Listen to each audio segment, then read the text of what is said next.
दोस्तों, क्या आप जानते हैं जब टाइटैनिक समुद्र में डूब रहा था तो उसके आसपास 3 ऐसे जहाज मौजूद थे जो टाइटैनिक के मुसाफिरों को बचा सकते थे, लेकिन उन्होंने नहीं बचाया। आखिर वो इतने निर्दयी कैसे बन गए?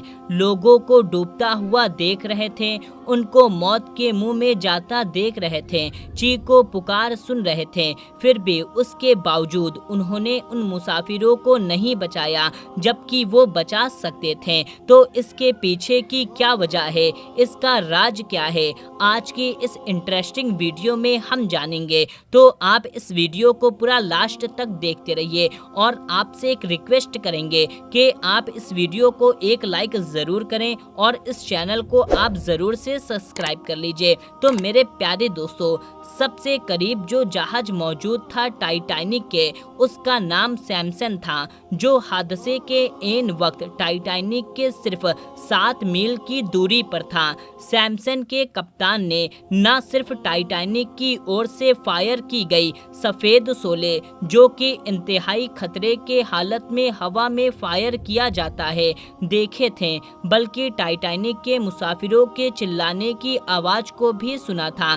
लेकिन सैमसन के लोग गैर कानूनी तौर पर बहुत कीमती समुद्री जीव का शिकार करके ले जा रहे थे और नहीं चाहते थे कि वो पकड़े जाएं। लिहाजा वो टाइटैनिक की हालत को देखते हुए भी मदद ना करके अपनी जहाज को दूसरी तरफ मोड़कर चले गए। ये जहाज हम में से उन लोगों की तरफ है जो अपने गुनाहों भरी जिंदगी में इतने गमन हो जाते हैं कि उनके अंदर की इंसानियत का एहसास ही खत्म हो जाता है और फिर वो सारी जिंदगी अपने पापों को छिपाने में गुजार देते हैं। दूसरा जहाज जो करीब मौजूद था उसका नाम कैलिफोर्नियन था, जो हादसे के वक्त टाइटैनिक से 14 मील दूर था। उस जहाज के कप्तान ने भी टाइटैनिक की तरफ से मदद की पुकार को सुना और बाहर निकल करके सफेद शोले अपने आंखों से देखा, लेकिन क्योंकि टाइटैनिक उस वक्त बर्फ की चट्टानों से घिरा हुआ था,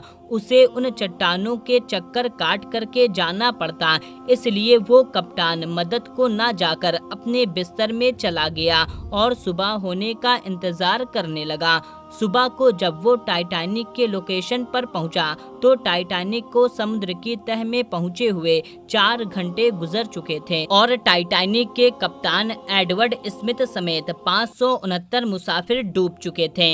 ये जहाज हम लोगों में से उनकी तरफ है जो किसी की मदद करने अपनी सहूलियत और आसानी देखते हैं और हालात अगर सही ना हो तो किसी की मदद करना अपना फर्ज भूल जाते हैं। और तीसरा जहाज करप्थिया था जो टाइटैनिक से 68 मील दूर था। उस जहाज के कप्तान ने रेडियो पर टाइटैनिक के मुसाफिरों की चीख पुकार सुनी, जबकि उसका जहाज दूसरी तरफ जा रहा था। उसने फौरन अपने जहाज का रुख मोड़ा और बर्फ की चट्टानों और खतरनाक मौसम की परवाह किए बगैर मदद के लिए रवाना हो गया।